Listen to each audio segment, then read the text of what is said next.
What's up, guys? Here with you with FC Wonderkid, episode 119. Here with my guy Breton. How are you? Well, I gotta say, I'm a little bit depressed. There's all this club soccer around. I just said soccer. You hear Football. that, right? I'm back in the United States. You can tell I'm back in the United States. Snap back to the old ways, but no, I'm depressed. I'm not in Portugal anymore. I had a great time with you. I had great time with Lucian. We got a lot done. We had a lot of conversations. I got to meet family members. It was a lot of fun. But no, I'm back to my little upstairs room here watching as much football as I did previously. So that's the only thing that's pretty amazing. But how are you doing? I mean, come on, you got to miss me a little bit, right? I loved you being here, mate, and many more times to come. And thank you to everyone Yeah. that is liking our content and helping these moments happen more and more. And if you want to see more podcasts just like this, do not forget to Yeah. like this video, okay? And tell us that you're enjoying, and make sure to comment your thoughts about any topic in this podcast. But yes, a lot happens in football, Yeah. and just giving a Yeah. special congratulations to a big moment. I think it's a game-changing moment. Tournament in Portugal it was, in Morocco it was, in Nigeria it was, which was the Women's World Cup. A big Yeah. congratulations to who, Breton?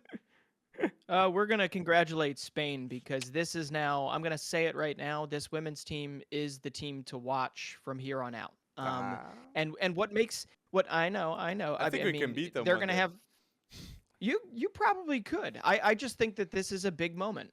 Because I do think, and I'm going to say it. I mean, our U.S. women's team has been the bellwether, has been the best team for a long period of time, at least collectively. And I think that's changed. I It's think we are now. I think we are now playing catch up, and Spain to do what they did mhm. with the disconnect between their federation, with them missing a bunch of players, but them still playing very attractive football. Um, you got to hand it to them. Uh, But it's nice to see a new World Cup champion. It's nice to see a new it's one. it's fantastic to say what you're saying. I completely agree. And it's Alexia, Yeah. which was the Ballon d'Or winner, wasn't the best player in the Spanish team, which No. is very interesting. Trust the youth, and also Barca won the Women's Champions League before this tournament too against Wolfsburg. Yeah. So they were high expectations. So yes, people, if you want us to talk more about the Women's World Cup, tell us in the comment section, and I want to talk about Linda Caicedo if I can. So, Oh yeah. Oh. yes, wanted Whew. to mention now with the Premier League, Tottenham Yes. rebuild is real. Ange Yes. Postecoglou deserves to be given the same time as Arteta for him to develop this Tottenham team. Everybody, I think, Yeah. can agree the structure is being put in the Tottenham team. And Big Ange is Mhm. doing exactly that. Right now, Tottenham, with Papsar and Bissouma, have one of the best duos in midfield. And if you told that to Tottenham fans a year back, they would say that wouldn't be possible. And those two players were just Correct. in the team. Two man of the match Yeah. awards to Bissouma in his last two games. That's bold. That's I bold. I am here for that every day of the week. I mean, Basuma has been dragged through the mud.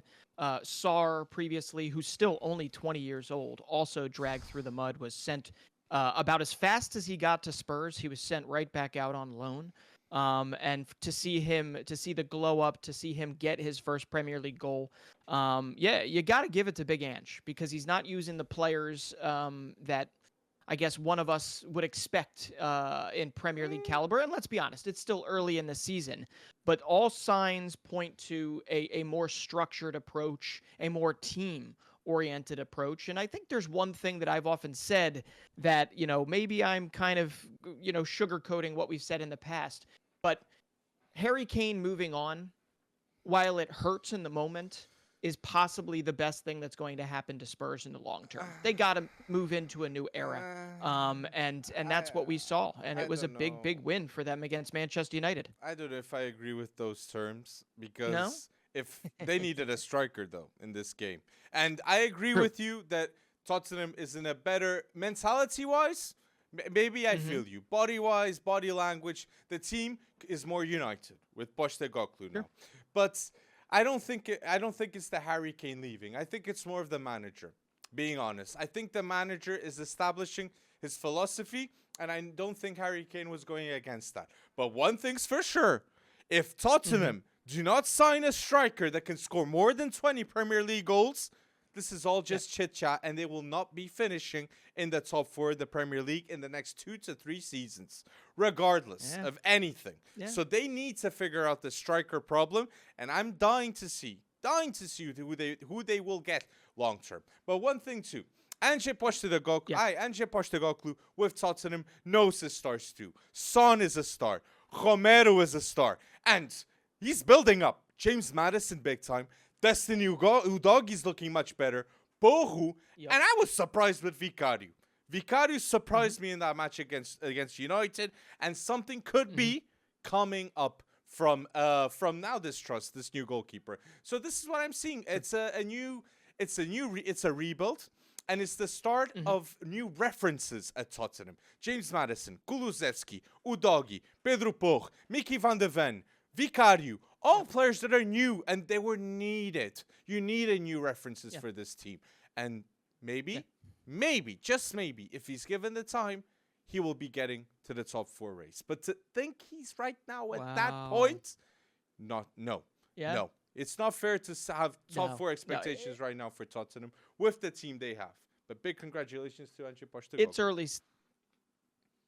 early stages, and you named all those new players, but I would also say that Sarr and Bissouma are as new as the others because they have been kind of rolled back into it and given a new lease on life with a new boss and a new structure, and it's going to be really interesting to see where they go. But I have to ask you, and this might be a separate topic, but who? I mean, you brought in $100 million for Harry Kane.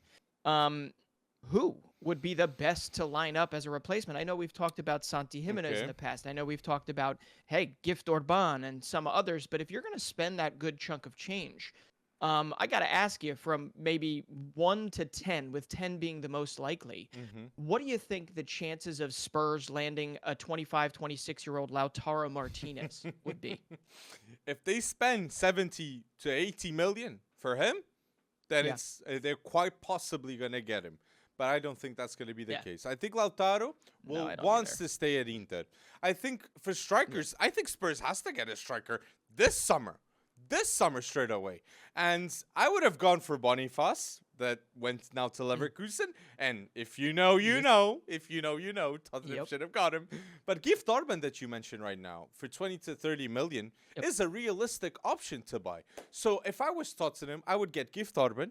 And I would get Taremi too from Porto. It will be very difficult to convince Porto to selling after they sold Otavio to Al Nassr. But Taremi would be an instant impact, and he has something to prove for the Iranian people. Taremi has a huge why, and he can be great at Tottenham. So it's a tough market. It's a tough market. So direct replacements, no existent. There's no. You cannot replace Harry Kane with a better player or a player with the same standards for a cheaper price. That's why Bayern went to Tottenham. But you can replace with potential. And Gift Orban, Santiago Jimenez would be 2 great signings in my point of view. So it'd be huge, and both of them, I believe, were on the score sheet over the weekend. So gives them even more data points to sift over.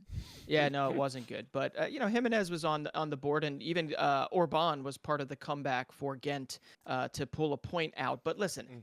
How much of this Spurs match, this Spurs win, was Manchester United just not connecting? I agree. And this is a good switch part, which is, Man United, they did not deserve to even get a draw from that Tottenham match. It was a huge match from Tottenham, I agree, but big warning signs for Man United fans from this match with Tottenham. You lost 2-0, and the way you're playing isn't better than last season. Bruno Fernandes, Rabona, that was beautiful. Rashford one-on-one, beating the defender, that was fantastic. And then Garnacho, that didn't lead up to a penalty, which that would have been remembered.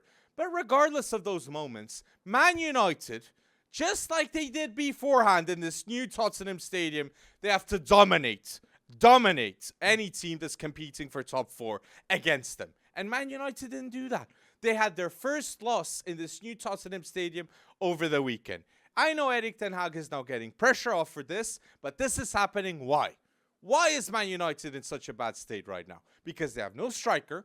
Højlund is not playing, so I think that's a big problem right now. They should have Rashford on the wing.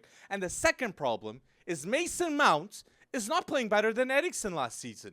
He is not looking fit for the role at Man United. And regardless of all those Twitter posts that I see, MN7, that will not... MN7? No, MM7. All those Instagram posts of Man United, they won't do anything, mate. Because the Man United fans are seeing Mount isn't working out with Erik ten Hag. So there are two signings that are marking Erik ten Hag's era in a bad way, which is Mason Mount and Anthony. And both these players cost the club more than 150 million pounds.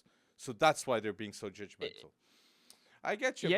Yeah, and you're right. I didn't even really need to say anything. You walked me right into that argument. I mean, it baffles me, and that there has not necessarily been improvement per se when it comes to the Antony or it comes to Sancho. I mean, you've still got these guys that I think United fans would like to see wake up and smell the coffee, or at least fight for the badge in a way that you saw those Spurs players fighting for the badge, right? That was a Kane-less Spurs.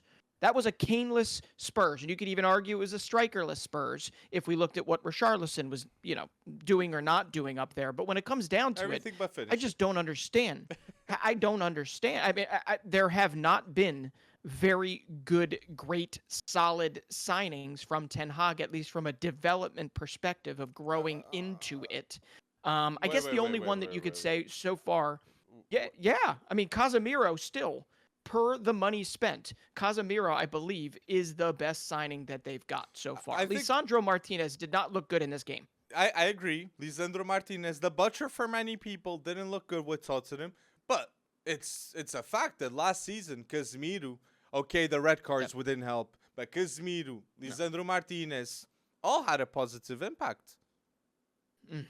No? Oh, definitely. No. I'm saying they did. What I'm saying is that those that you expected to grow, they look like they took a step back. We'll just simplify it without me trying to explain my warped way of thinking here. But it doesn't look as if they're, going to be incrementally better or even much better this coming season. And I just, really, Højlund was the guy that you were looking to put everything together up here? Yes. I mean, Rashford looked one-dimensional. Yes, for the most part. I think Højlund is the guy that you're expecting to change everything, yes. Because the moment Højlund gets into this team, Rashford then is another wing.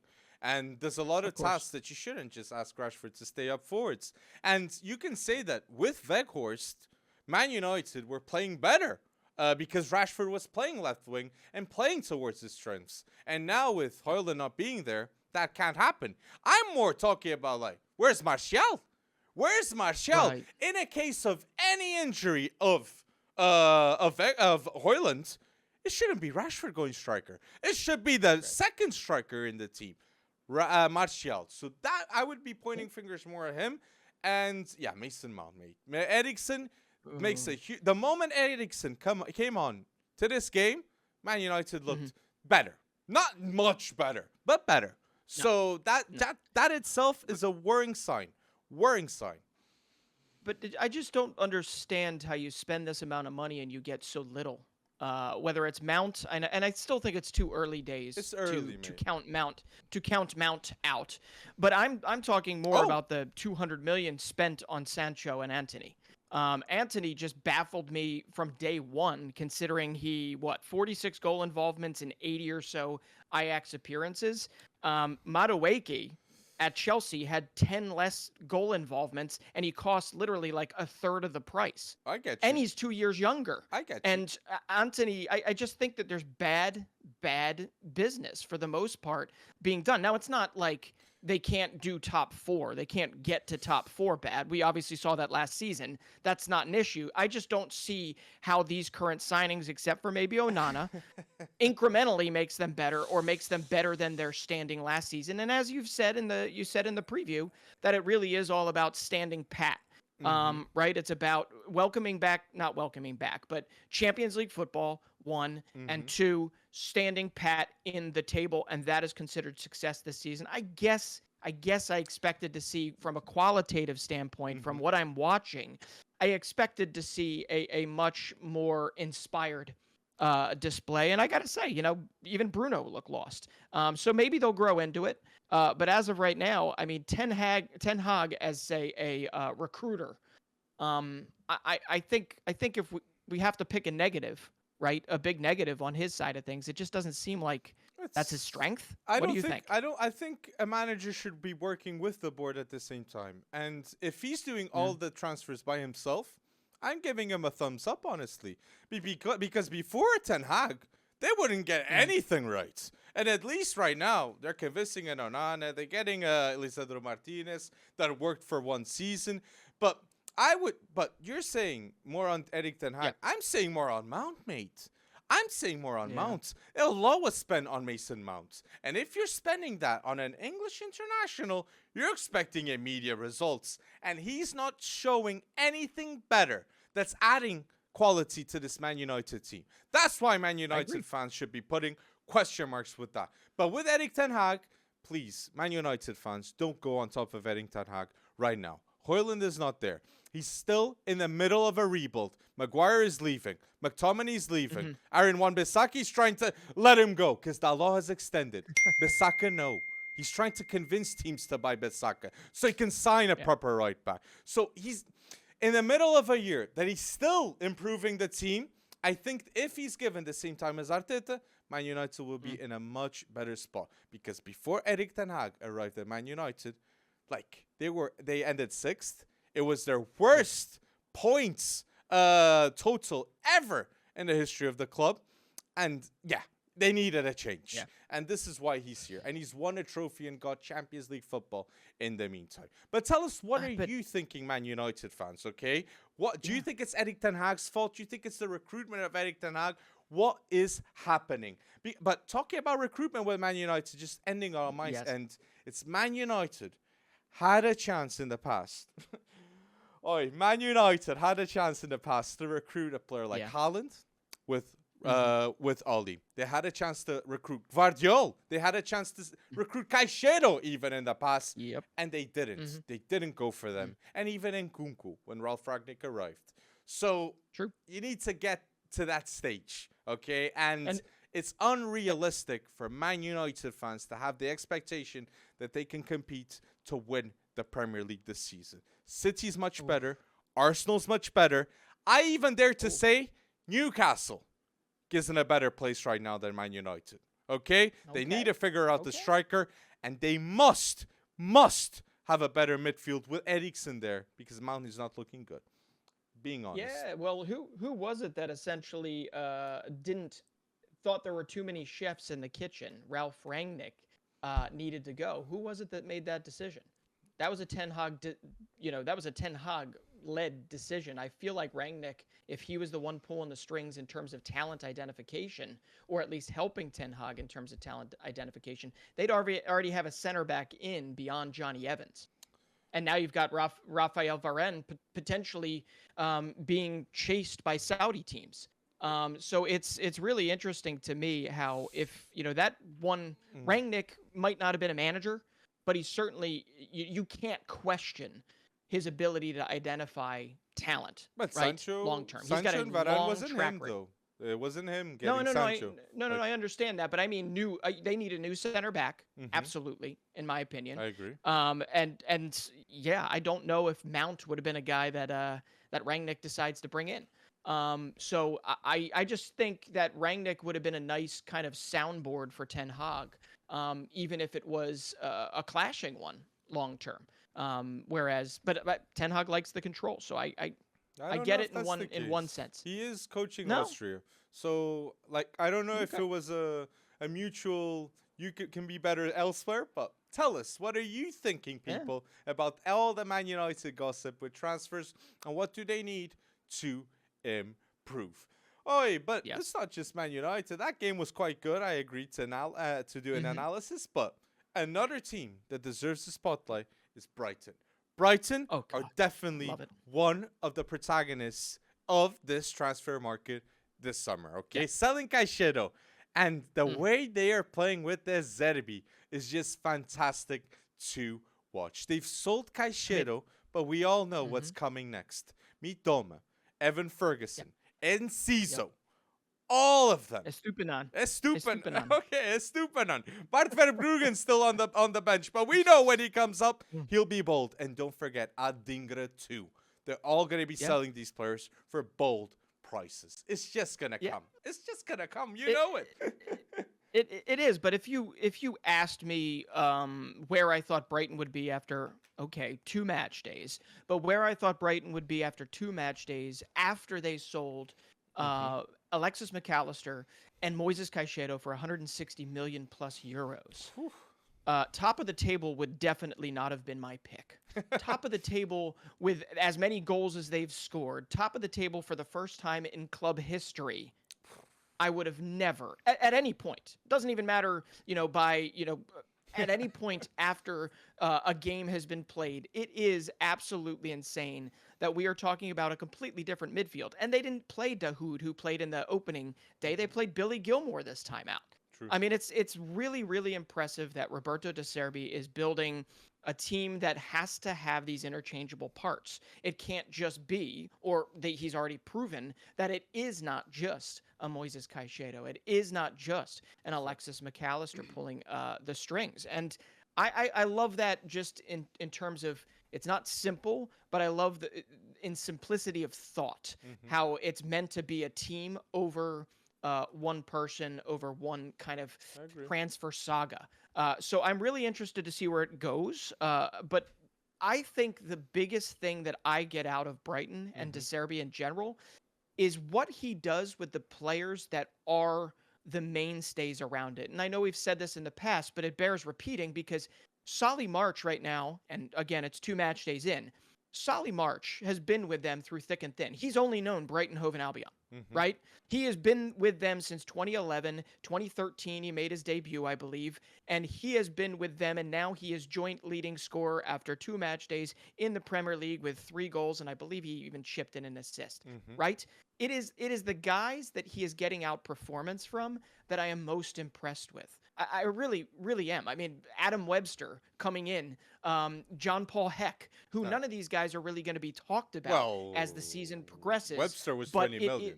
it So, oh, you're right. You're right. Webster was 20 million, which yeah, but Dunk. I mean, come on. We've talked about yes. Dunk, Jason Steele. These guys are all No, outperforming, I and it agree. I just agree. it comes down to me that it is all about the system, and it's not about necessarily the players in the system. You so But it's beautiful. going with what you say, it's like Brighton have so many players that their Yeah, career high is playing at Brighton in the Premier League and fighting for top yeah, six football. Webster, you said, Steele, like Lewis Dunk, Pascal Grob, yeah, Solly yeah. Marsh, like Huge. like the amounts of players that are role players that know their position is elite. And Estupinian and James Milner as fullbacks, Buddy. that Huge. is actually a pretty nice fullback duo. Okay, and It this is. is It it's a is. big change, and the mentality of Brighton has changed, and De Zerbi has a big hand in what you're saying. And Mitoma, mate, Yeah. I don't know for how Yeah. much Mitoma is gonna go for, but Oh I know he's my. 27. But in terms of wingers, 1-to-1, Mitoma is one of the best in the world. And to put people on their seats on edge, watching Mitoma. That's what it's Yeah. blockbuster signing for any team that gets What a him in goal. the future. Exactly, that What goal. a goal. But Yeah. my question with But you with but it, but Brighton, it's it's sure. Breton, will we Yeah. ever see? No, this is not will we ever.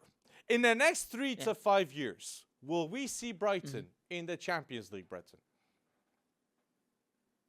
It's just based on Premier League history. It's just virtually impossible. We've never seen something as Newcastle did it. sustained as this, going from small. Newcastle did it with a cash injection. I get you. Newcastle did it with a cash and very savvy moves. I don't just want to throw it all out there as just cash is Eddie what made Howe. Newcastle good. Eddie Howe is a massive part of that. But Brighton is very just such a different, such a pleasing flavor of Premier League come up that I want to say yes. I want to say yes so bad, Alex. But I just can't because of the amount of money being thrown around in the Premier League. And ultimately, we are talking two match days into the season, and we have not seen Brighton punched in the mouth yet. Mm-hmm. After 35 match days or I agree. 34 match days, and we haven't seen them deal with a European competition just yet. But I am very much here for wanting to say yes so bad. You know what? Screw it.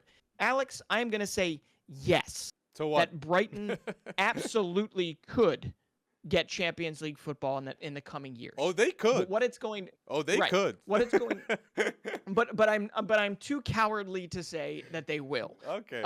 It's a wonderful story because you talk about Matoma and we haven't even really broached the subject of Julio and Ciso.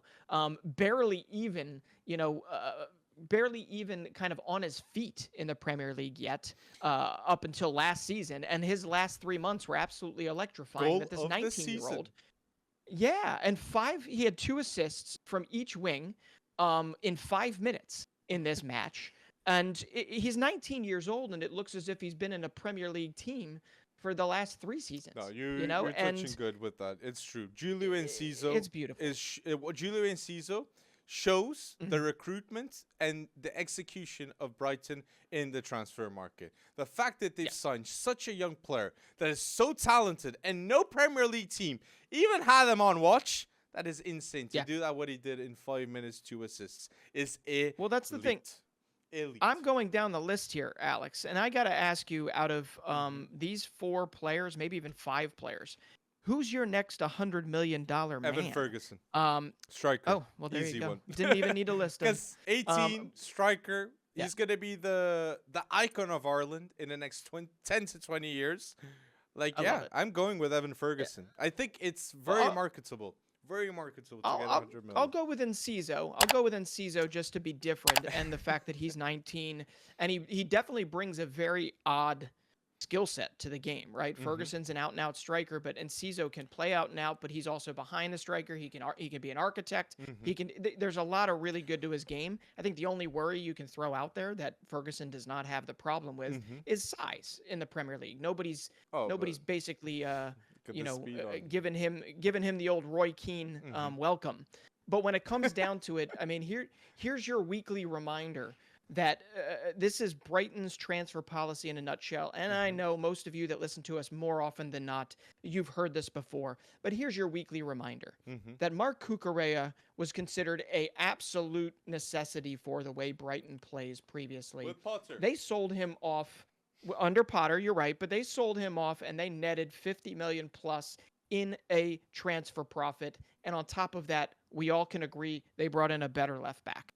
A left back that, in the first 2 matches this season so far, and there's a lot more to go, he is one of the more electrifying left backs in the league to watch. And I love, I know we talk and we wax poetic about it, but I don't know how you can't like this story. No. There's no history here. There's no history here that says you have to love Arsenal, you have to love Manchester United, the heritage, the all the times they won, the years past. This is a club that is literally writing their history right now. And I know that's probably doing a disrespect to previous history with Brighton, but history in the Premier League is being built right now, and it's just such a fun ride to be on. It really is. It's the fact that Brighton in a year got 389 million pounds in sales, and we all see their team, and we see Evan Ferguson, Mitoma, Adingre, and Enciso, and we all think that's 250 million more. That's what's mad. Yeah. That's what's mad. It's the development and the process that they're doing things. But tell us down below, what do you think about Brighton and anything about the Premier League? Tell us what you want to hear. Do we go to top 4, Breton, or is there anything in the Prem that you want to still touch base upon? Well, I think we have to talk about Manchester City pretty quickly. Well, right? Okay. Yeah. Why Super not? Cup. Come on. Yeah. Because no, not just the Super Cup, but over the weekend, this game against Newcastle. Yeah. Listen, Kevin De Bruyne. That news, and by the way, it was Manchester City's first Super Cup win. So it's an actual trophy that Manchester City and Pep Guardiola. Well, Pep might have won it, First but time there. Manchester City had not won it. Right, and first time there. So, but the bad news that came on the foot of that was very clearly that Kevin De Bruyne has surgery. He is out, and it's a next man up type of scenario. And I just have to say it. 23 years old. Phil Foden, it feels like, slinks back into the shadows and then comes out when he's asked to. And my gosh, putting him centrally, putting him in as a kind of a direct architect of things, of that offense, just a refreshing John Stones like, tactical switch by Pep Guardiola that really did paid dividends. It paid dividends right away, and it was nice to see the 23-year-old Foden, who's literally won everything under the club's sun, club-winning sun. He fed Julian Alvarez, another 23-year-old, has literally won everything under the sun in club football. And you've got these two leading and orchestrating the attack. Whether or not they can do it over the next, 10, 20, 30 windows with Champions League football on the horizon without KDB, that remains to be seen. But I just have to give Phil Foden credit where credit's due. That was a wonderful performance against Newcastle, and I believe he was the best player on the pitch by far. I agree. Phil Foden was the best player on that pitch, and that assist to Julian Alvarez was quite exquisite. And I agree with you with the fact that maybe mentally Phil Foden feels he has more responsibility on the pitch with De Bruyne and Bernard Silva not being there. Okay, so it's quite interesting to see what's happening with that. And Cole Palmer is given more of an opportunity. But I still feel Man City have to get a Dani Olmo or a Doku. They must go to this transfer window to get more signings just like that, because De Bruyne has gotten injured in the past. Bernard Silva could get injured. Foden could get injured. And the fact that they're weakened without Mahrez is a fact right now. Yeah. So, but Gundogan played quite well. Gundogan played quite well. Kovacic. Kovacic played quite well. And Guardiola, his first start, that was quite a good start as a left back too. Yeah. But Foden, Foden is finally doing what we were expecting. So now he needs to keep on going and showing that he's a world-class player with his ability. Yeah. The importance, and the trust of Guardiola, he has it. Now it's all about consistency to start for England. Yeah. That's what he wants. Well, there was another piece of bad news, I guess, that came out about City or for City that they were pursuing, obviously, Lucas Paqueta. And we don't need to, if you want to go read about the controversy surrounding that, it's just it's quite suspicious, yes. It was high up. Yeah, it is. But, when you and I were talking about Paqueta last, we thought that was as good as done. We thought it would be Paqueta. And Paqueta, when it comes down to it, would have been the KDB sub for the most part, right? No, really... I wasn't. No? I wasn't. No, I was Doku. You didn't think it was going to get done? I think the only signing for Man City that I've been quite fond upon this past 2 weeks was Doku. And I want Dani Olmo now. Because Dani Olmo, I think he wants to convince Guardiola that he needs him. Because right now... That's 70 million. Oh, my... Yeah. The 70. Damn. That's what Leipzig is asking for. And who can blame Leipzig for asking for 70 after their whole, Nkunku, Gvardiol, and who am I missing? Another one is gone. True. Szoboszlai. So imagine if Leipzig sell Dani Olmo for 70 million after they sell Szoboszlai, Gvardiol and Nkunku getting 230 million. That's 300 million in one window if they sell Dani Olmo. But I think he's gonna stay. Come on. They can't. They can't spend it fast enough. But you know what? I don't think there's any worry about Manchester City in the long term. But this was one of those moments that it stinks. De Bruyne injured once again, but long term, it makes sense that it's got to be Phil Foden to step up. I agree. It really does. It has to be. And I think he's built for this in that sense. He's done it, I guess, previously. But I'd like to see Phil Foden dominant for a whole season. And then maybe we can, I don't know, Bukayo Saka. I want to see Bukayo Saka vibes from Phil Foden. And I think I'm going to get killed by that in the comments because there are a lot of people out there that believe Phil Foden is a better player than Bukayo Saka. And for me, Foden should be the 10 of England long term. It should be Kane forwards, left wing Rashford, Foden at the 10, and Saka at the right, and behind them, Declan Rice and Jude. I think that's the expectations of every England fan if they develop the right way, in my opinion. Yeah. It could be, I could be wrong. Okay. But tell us what are you thinking in the comment section with City and Phil Foden too. So, top four of the Bundesliga. The Bundesliga is being so interesting. And we wanted to give you just glimpses of what we're thinking of expectations for next season. But don't forget to tell us yours in the comment section down below. And don't forget to like this video for more predictions. More predictions just like this. So top four of the Bundesliga, Breton. I think, look, I think we'll have this team, both of us. But it's just how bold do we have them? I don't know if you're knowing, if you know to whom I'm referring to. But will I start with the fourth? Well, how about I start with a fourth because it's my most controversial pick. Oh, you ready? I'm feeling the same, mate.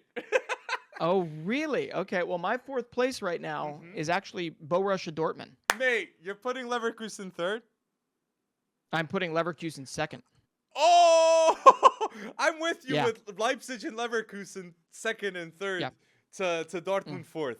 Look, this is we're saying everything from the start. This is the predictions videos that you guys deserve. We're saying what you need to know. Wait. So you have Dortmund fourth? You have Dortmund fourth. I have Dortmund third.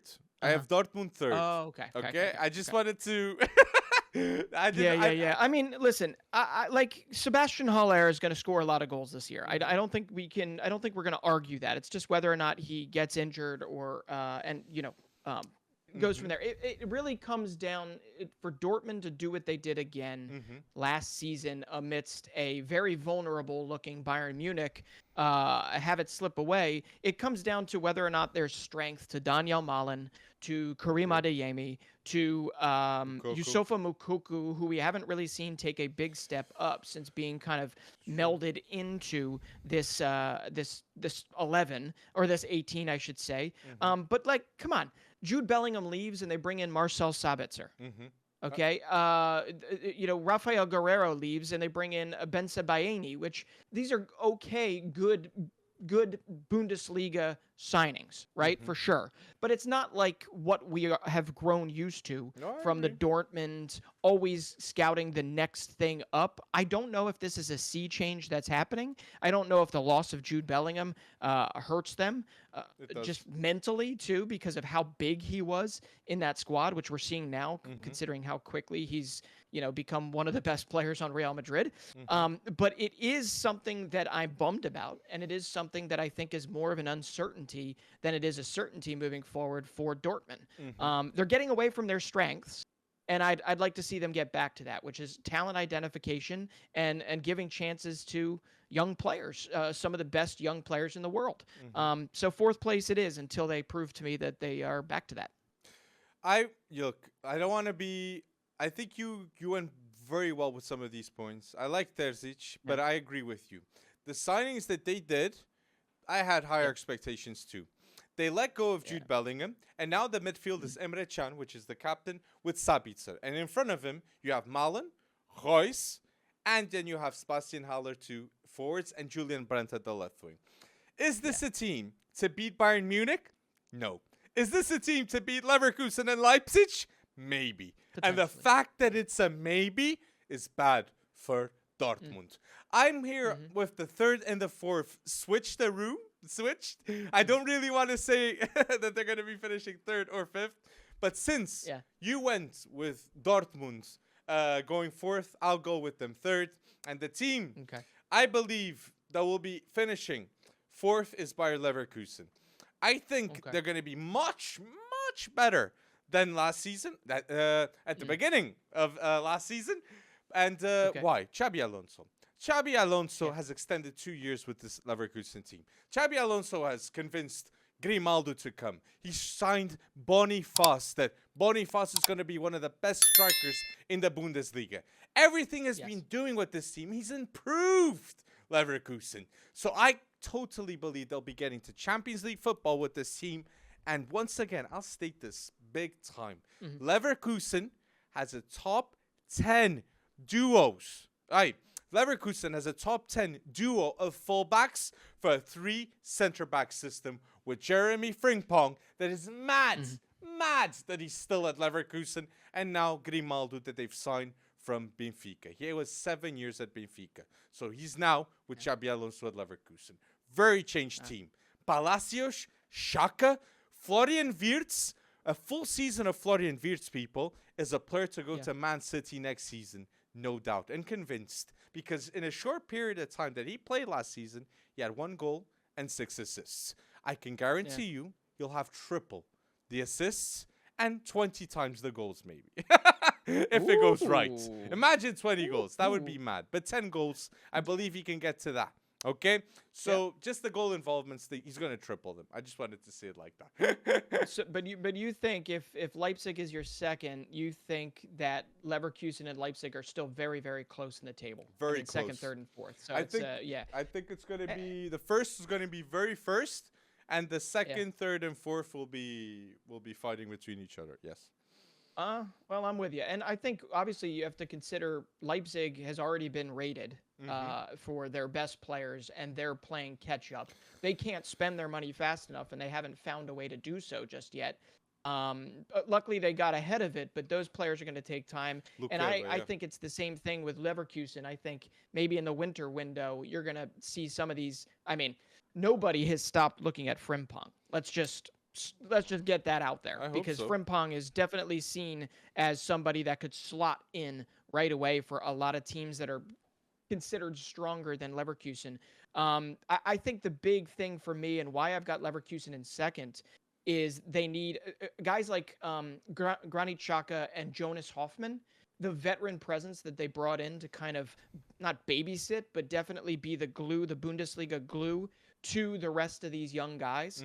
I really think that is going to pay dividends, especially with a guy like Xabi Alonso at the helm. And I think over time, you're going to see Leverkusen be one of the more dynamic and one of the more exciting teams in the Bundesliga, but it's also going to translate to more wins. I agree. That's why I've got them second and Leipzig kind of hanging on in third/fourth.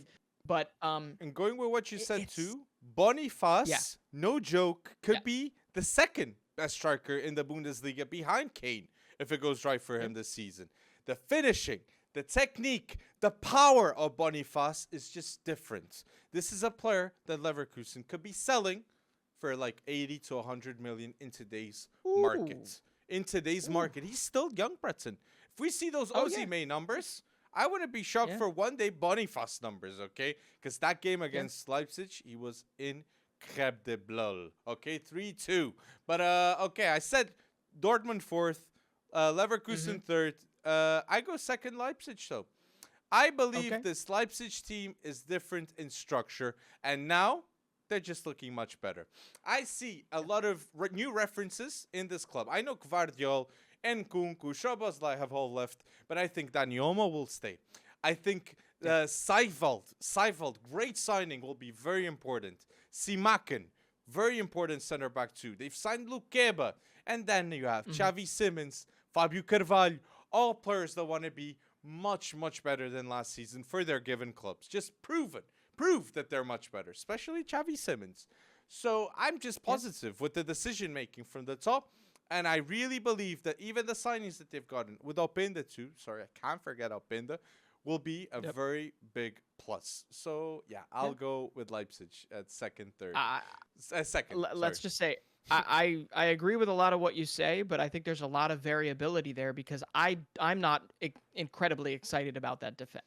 I am not at all. Looking at Simakan, Orban, and Lukeba as your center backs heading into a very, very busy full season, I just don't inspire. It doesn't inspire confidence. So basically, if they make a solid, another, say, splash the cash center back signing, I should probably think of who I'm suggesting before I even suggest this. Then I think that Leipzig could maybe get up there second or third. But Bitshiabu, it's too early for him to come in and be that, really good. He's a big boy. He's 18 years old and he's got a high ceiling. I think it's Orban and Simakan, and David Rom at left back. He's great. He's a great player. So, Yeah, well, let's see. taking some time. But our Yeah, first let's see. place, But our first place we yes, have in common. Bayern yeah, Munich we do. getting the first place once again. Harry Kane finally winning a trophy. We believe it's gonna happen. Yeah, I think it is going to Oh my happen. days. I maintain this, and I'm sure a lot of people feel this way, but seeing him in a Bayern shirt is just beyond bizarre. But look, he looked at home. Even if he doesn't understand the language, he certainly looked absolutely at home in that, I think it was 5-0 drubbing of Werder 4-0. Bremen. 4-0. I watched that game. 4-0. 4-0. Really good. Okay. Yeah, and he's already opened his account. But as a little bit of a side note there, I got to mention Thomas Mueller. Even though this has nothing to do with predictions, he is once again setting records, and it's amazing. He becomes the first player in Bayern history to play 16 Bundesliga seasons for Bayern Munich, to put that shirt on. So even though he is definitely kind of, his career is starting to taper off, and he's starting to become more of like this professor emeritus for Bayern Munich, it's amazing to see that he is still Fantastic, being mate. celebrated as he should be, a legend. 16 Yeah. So seasons.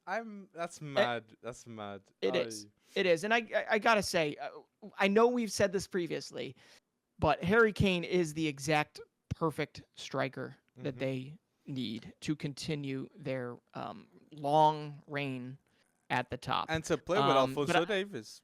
I just wanted to say that because Alphonso Two Davies. assists in that game. I watched that game, and Alphonso Davies in that game was electric. He seemed a lot more the Alphonso Davies that Bayern needed in the past few seasons. So I'm going to say this. This is going to be Alphonso Davies' best season with a Bayern Munich shirt coming up. These two assists, he's looking electric. And Harry Kane with him, I've got high expectations. Come on, Musiala too. Come on. Okay. Well, there you go. So 4th place for me in the Bundesliga is going to be Borussia Dortmund. 3rd place is going to be RB Leipzig. 2nd place is going to be Bayer Leverkusen, and 1st place will be Bayern Munich. And I'm here if anyone wants to prove me wrong. Xabi Alonso team. Xabi Alonso ball right there. I honestly believe that they could catch lightning. I think he could. Where's Union Berlin? Some of these. Where's Union Berlin? I was just about to bring them up. Watching that Union Berlin game, they looked absolutely great. They have a 32-year-old striker that is not Geraldo Becker. It's not Jordan Sabachu. It was Kevin Behrens, of all people. But him with David Datra Fofana stretching the defense for him was really, really interesting. So Chelsea fans, you got to be watching Union Berlin this year, because I do believe, based on the strength of their defense, they have a good goalkeeper. Based on the strength of their defense, I think they could once again outperform their XG as they did last year, and they could sneak in there. That's for sure. And Wolfsburg. So Union Berlin is my wild card. And right Wolfsburg. You never know what can happen. Come on, Tiak Tomasz, surprise the world. Yeah. But tell us down below. Come on, Kevin. Your top 4. Kevin finished too. Come on. I love it. Love him. Down below your predictions, and don't forget to like this video. But yes. what a week. What a week it was for Real Madrid. Jude Bellingham went bold. And right now, with Kevin De Bruyne injured, is Jude Bellingham the best midfielder in the world currently right now, okay? He's got, in 2 games, Jude Bellingham has 3 goals and 1 assist for Los Blancos. Jude Bellingham is improving everyone around him. Jude Bellingham makes Ancelotti change the style of play of Real Madrid. And Jude Bellingham is happy playing next to Vini and Toni Kroos. This is different. Different what's coming, people. I'm excited. It is. I am excited too. It's the intangibles that impress me the most. This does not look like a 20-year-old playing his first games in La Liga. This does not look like a 20-year-old with $100 million price tag, around his neck. He just seems to level up wherever he goes. He really does. As a teenager, he became a leader of one of the better clubs in the Bundesliga. He already looks like a leader in a Real Madrid shirt. He already knows the ins and outs of his teammates. I mean, I don't know if you saw that video of him celebrating Vinicius's goal after Toni Kroos sent a beautiful bending, through ball right into Vinny Jr.'s path. He already knew that goal was scored simply because Jude Bellingham Repetition. is, and he's said this previously in a quote, I believe, but Jude Bellingham says, "I'm a sponge." He goes, "It's amazing." He's not intimidated about being out there with some of the best in the world. He literally looks at it as an opportunity to get better. And you honestly, Agree. you can't teach that. I You agree. cannot teach that. He shies away from no moment. And I have to say, I do think he's up there with one of the most versatile, one of the best midfielders in the world right now. Hmm. He has to be, Oh right? yeah, he's definitely Um, in the top three talk. In form right yeah, now. Unreal what he's doing in un- Los Blancos. And that in seriously. such a short period of time. Jude Bellingham is the first player since Cristiano Ronaldo to score in his first 2 games for Real Madrid. Wow. Back to back. Since Cristiano Ronaldo, a 20-year-old Bellingham. That I'm Yeah. starting to believe that guy that was saying to Bellingham before he came to Real, you're going to win a Ballon d'Or if you come to Real Madrid.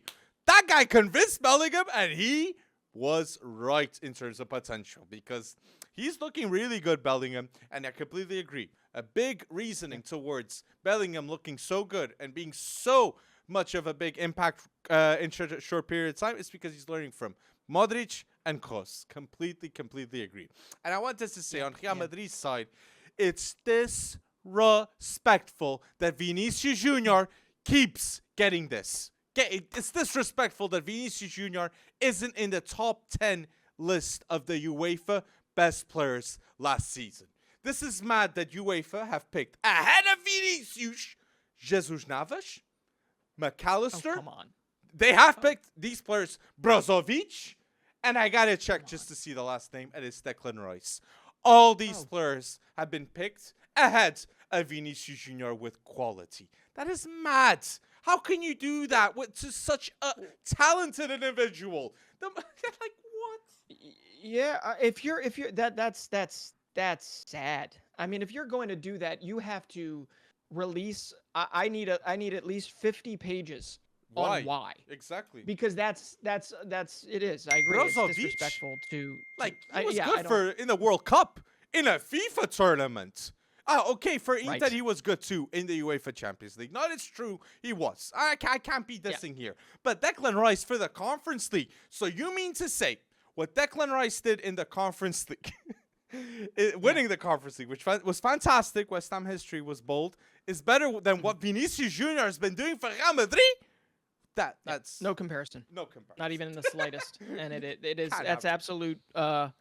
That's bull donkey. I don't know of a better way to say it. That's just crap.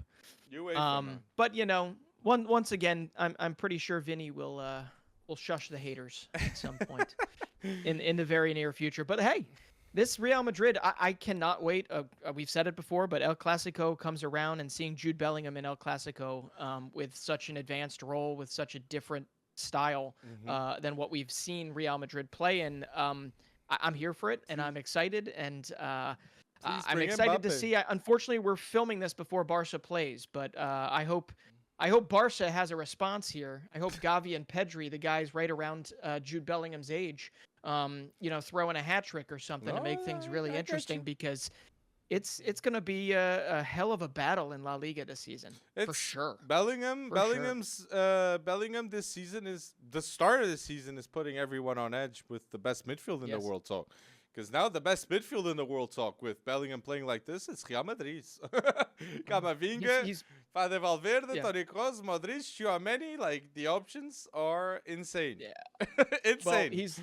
Well, Bellingham is easily in pole position, even though he's not even been there, or it's not even 2 weeks into the season. Mhm. He's easily in pole position to win his first Player of the Month in La Liga. And listen, this Damn. past weekend, I just have to bring this But up. but And maybe but this is a but, seg- but it's but Yeah. it's but just saying what just going with what you're saying.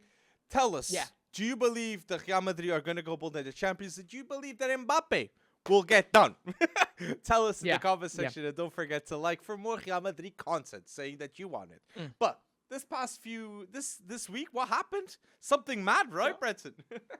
Something mad. Leagues Cup is done. Mhm. Is that where we're going? You want to go to Leagues Cup right now? Leagues Cup, yes. Um, Leagues Cup. All right, let's go to Leagues Cup, because in the blink of an eye, Lionel Messi comes in. He plays in basically a preseason competition for himself, even though it's a very competitive one against all Liga MX teams and all the MLS teams. They shut down the league essentially for his entry. It wasn't just for his entry. No. And here he is scoring 10 goals in 7 games, leading them to a penalty kick shootout win in front of 30,000 plus at Nashville, and doing so in style. And I have never seen a man with a bigger smile on his face. He is enjoying life, and he is enjoying making all of his teammates better. So kudos to Inter Miami. They have won League's Cup, and now they get to go back to the reality, Alex, of the fact that when they resume Major League Soccer, they are the worst team in the league. Well, before before Messi arrived, Inter Miami were the worst team in MLS. Now, they're a League's Cup winner, and everyone in the MLS will want to see Messi with Inter Miami playing. They'll be the most watched team. That's the impact of Busquets, Alba, and Messi. More Messi. Absolutely. And it's mad that Inter Miami, before Messi, they had 11 games, 0 wins. After Messi, 7 games, 7 wins. And Messi had 6 Man of the Match awards and 10 goals and 1 assist. That's mad. The top goal scorer of League's Cup and the best player too, in just a short period of time. Like the fact that he's doing it.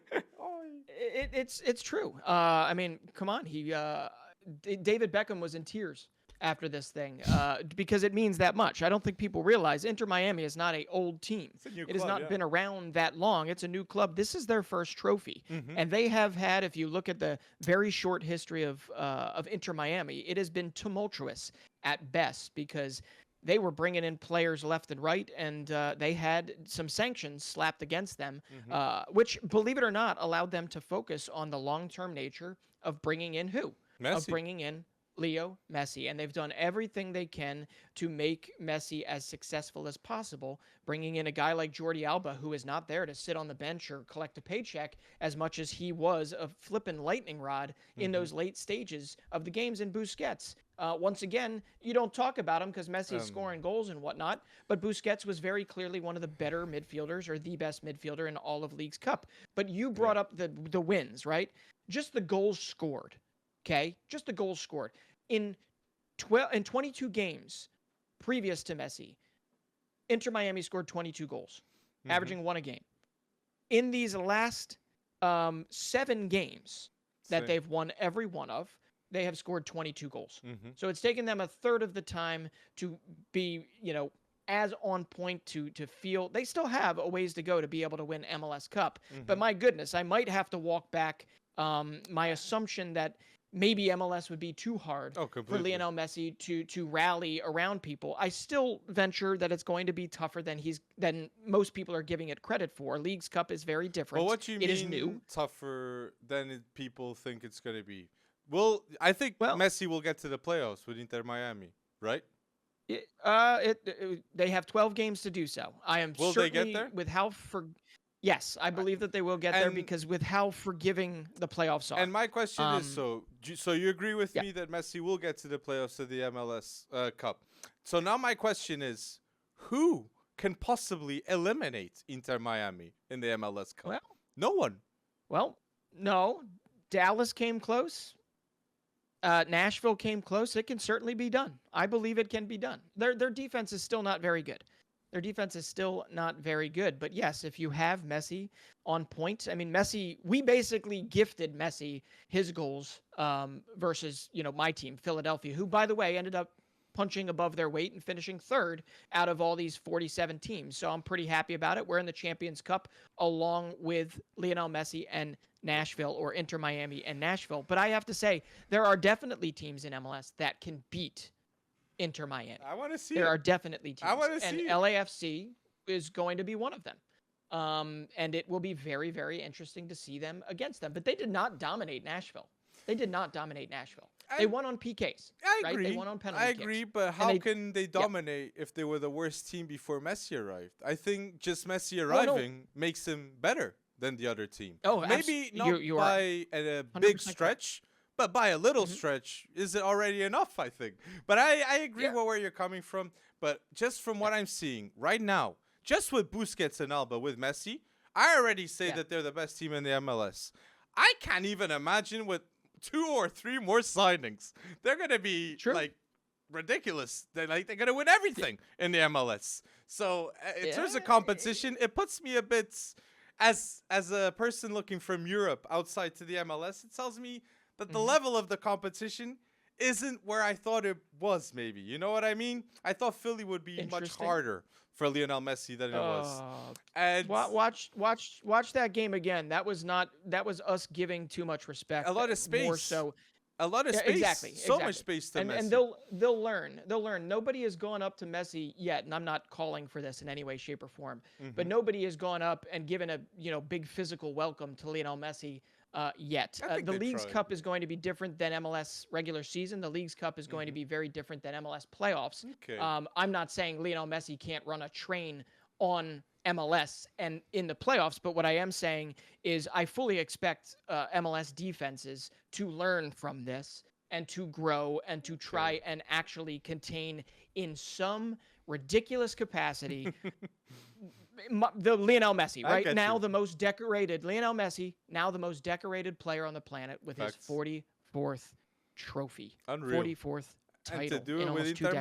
Miami, he's gonna win the Ballon d'Or Yeah. in the MLS. And to be fair, Yeah, he is. what would a player in that would win a Ballon d'Or do in the MLS? What Messi's doing. Mm, So I cannot say that he's not playing as one of the best players in no. the world because he's doing No. just that too in the new league.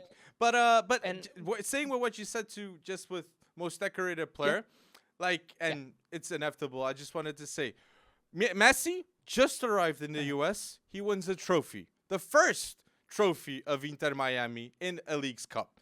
And Ronaldo just arrived in Al Nassr and they win the first Arab trophy ever. So both icons are both developing different leagues and still going bold at an old age, above 35. So I just wanted to But give let's a special segment to that. I like that. I like that. But let's hope Messi's return to the regular season games goes a little bit better than Cristiano Ronaldo and Al Nassr's. I think They, they've lost yeah, their 2 games. first 2 games to start the season. I think they'll be fine. Yeah, they'll be But fine. I'm just And saying. Jared won I'm too. just saying. Yeah, no, but I'll tell you what. Hmm. Leagues Cup, when all is said and done, this is the last thing I'll say on it. It was definitely a hit. The Liga MX clubs, I think, Hmm. will come back bigger. I think Hmm. they'll come back probably pissed off. I don't think they're going to back out of this. There's too many dollars involved. I think the Leagues Cup is here to stay. It will be treated with a lot more vitriol Hmm. moving forward and a lot more seriousness.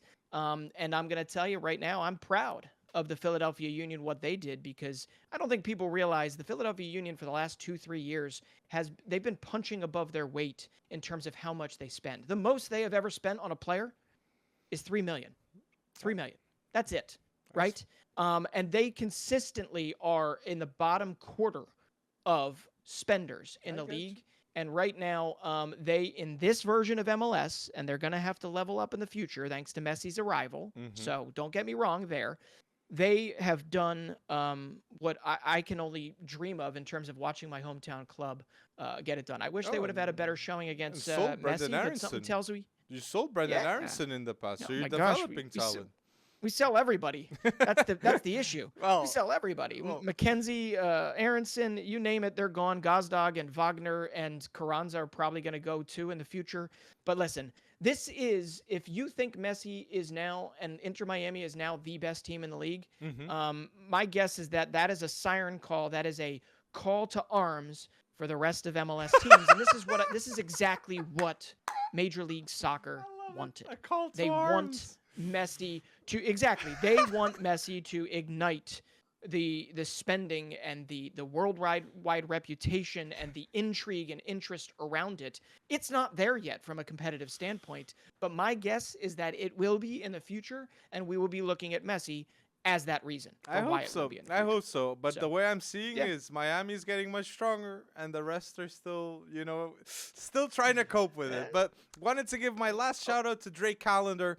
One of the reasons why Yes. Messi got this award, he scored a pen in the shootout. He saved a pen in the shootout. He saved a Yes, sir. massive chance from Nashville at the end. So Drake Callender is a huge reason why Messi got the Leagues Cup, and he was the best Good goalkeeper shout. of the competition. But tell us, what do Mhm. you expect with this Messi arrival? Can he win will he win the MLS Cup? Yes, he can. But will he do it? We want to know what are you thinking in the comment section down below. And don't forget to Yes, sir. like this video. So, Yeah. Wonder Kids Well. reference, Wonder Kids to watch. This Yes. week, we're going to bring you a special list of players. And I'll start here, Breton, by saying, like father, like son, your example, okay? But tell us your examples in the comment section down below of Wonder Kids that we didn't mention. But my example will be Ruben van Bommel, okay? In his AZ Alkmaar Nice. debut, he had a goal and a debut. And that is a pretty good start, if you ask me. And I know his father is a PSV legend, but seeing another Van Bommel doing his own path in the Eredivisie is fantastic to see. So people, pay attention to a technically gifted youngster at AZ Alkmaar that his name is Van Bommel too. That is Ruben van Bommel. That's a wonderful shout. Very different players, right? Van Bommel would snap your leg off. This Van Midfielder. Bommel's a little more technical. Yes. But yeah, 19 years old, wonderful player, and unfortunately, I think he jumped over with the American there. So I don't. Mihailovic is gonna be coming off the bench, but we'll see. Van Bommel's great though. Well, if you're talking about father and son, I got to talk about brothers because we just talked about Jude Bellingham, right? 20 years old, taking Real Madrid by storm, taking La Liga by storm. We'll see if that lasts. But what I've got to bring up is that on the same day, his 17-year-old brother, who moved on from his boyhood club of Birmingham City to Sunderland at the Stadium of Light in front of a bunch of screaming fans, scores a brace on the same day that his brother, Jude, scores a brace. And Jude Bellingham was the hero for Sunderland in Sky Bet Championship. I think it was versus Rotherham. And it's just wonderful to see him doing that. I have to say it. That's got to be the first time that two brothers scored a brace on the same day, right? Yeah, I don't know if it's the first time, but definitely one of the first.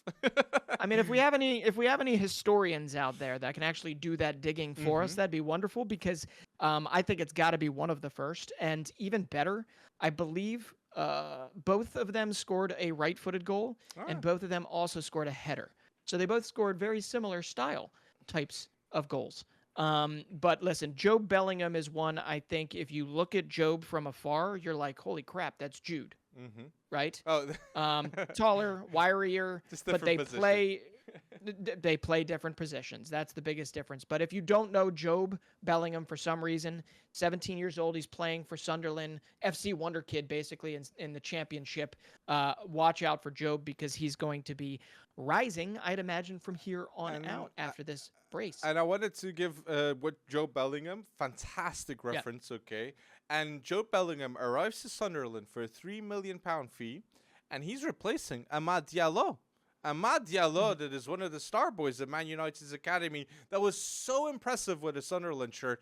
And Jude Bellingham's coming with those expectations to replace a player like him. So big credit to Jude Bellingham to be doing just that. So I here with another reference, a bold reference that I want to see. Tell me if you know this player, okay? Because I just found out about him this weekend, and I did a lot of digging, and I watched 3 90-minute games when he was at Zelina. This is a hint. Put down below if you know the player I'm talking about. Okay, so the player I'm referring to is Leo Sawar, the future of Slovakia. He scored a last-minute equalizer for Arne Slot's man, Feyenoord, and pay attention to this winger. Can play very well with both feet, technically very gifted, and Feyenoord only signed him for 235,000. Okay, from Slovakian team Zelina. Feyenoord doing elite business, just like they did with Matthias Wiefer, getting him for 500,000 from Excelsior. This too will be seen as an elite business long term. Slovakian winger Leo Sauer. Remember the name. Nice. Two Yeah, wingers he I've was said already. Two yeah, you 17-year-old have. wingers. Oh my days. I'm How no 19. I'm Sorry. I'm actually Alex, I'm actually angry at myself that I missed him. Mm, I did not know that he had that goal for Feyenoord. yep. Wow. Good Late call. minute He was equalizer. phenomenal. I'm trying to remember. I was watching him with Slovakia in one of the European. Under 19, I Uh, think. He played in the under 19. is that what it was? I The think. U19 Euros? Yeah, and he definitely stood out. And yeah, only 17 years old. He's late too. I think he's like late December born in 2005. So great shout, and definitely not one I was expecting you to throw out there. So nice Why, one. though? All right. I'm going with the brother theme here. As you could probably imagine, I got jazzed up about Jude and Joe Bellingham scoring on the same day. Well, I'm now going to get jazzed up about. We talk about Rasmus Winter Holland a lot at Manchester United and previously at Atalanta. Believe it or not, he has twin brothers. There's Oscar and there is Emil. But this time I'm going to talk about Oscar Winter Holland, who is a midfielder. And he got the chance for Copenhagen, which is where all the Holland boys came from. He got the chance to get his first league start this over the weekend, and he actually assisted another 18-year-old in the process with their goal, I believe, in a win. In a league win. So Oscar Winter Holland and their striker brother Emil Winter Holland are two you have to watch at 18 years old. They are, yes, twin brothers, and they will be playing in European competitions this season for FC Copenhagen, and they will be playing in the 3F Superliga. So if you're extra stoked about Rasmus Winter Holland, then I'd watch out for Oscar and Emil. So that's two great That's shouts. Yeah, Oscar. So yeah. with the Wonderkids references, like I don't have any more on my side. Maybe I just want to refer to people at home. Watch out for Wirtz this season. For me, it's mandatory that Wirtz will have a much better season than his last two, and I think Xabi Alonso sees in him as the future, not just of Leverkusen, but of Germany too. So that would be my special reference to watch for the whole season. Florian Wirtz and obviously João Neves. Please see our 5 Wonderkids to Move video that we posted on YouTube. We refer to a lot more players that are balling out weekly. Do you have any other? Yeah. No, just one more, more so a move. And, with everything that's been going on a side of the world that's unfortunately at war, there is someone that just landed at Real Sociedad. Yes. Easily the best young player in the Russian Premier League, 20 years old. And Arsene Zakarian is definitely somebody you're going to want to watch for Real Sociedad now that he's there. I think he's going to slot right into the team because it's not even this last season. It's like the last few seasons in the Russian Premier League that he has been one of the best. And that's outside of just age. He has been one of the best up until he's now turned 20. So he's finally earned that move. I think it would have come sooner if what was happening over there was not currently happening. But he joins for Real Sociedad for 13 million, and I'm very, very excited to see him play in that Sociedad setup that I have, finishing 4th place again in La Liga. And this, I think, further supports that theory that they'll do it again. But Zakarian is definitely one you got to watch. He'll be replacing David Silva? Yes.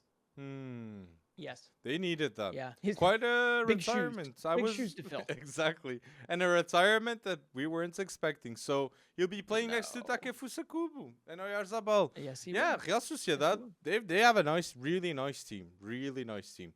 But people, they do. Tell us your Wonder Kids that ball out last weekend that deserved a must shout in the comment section down below.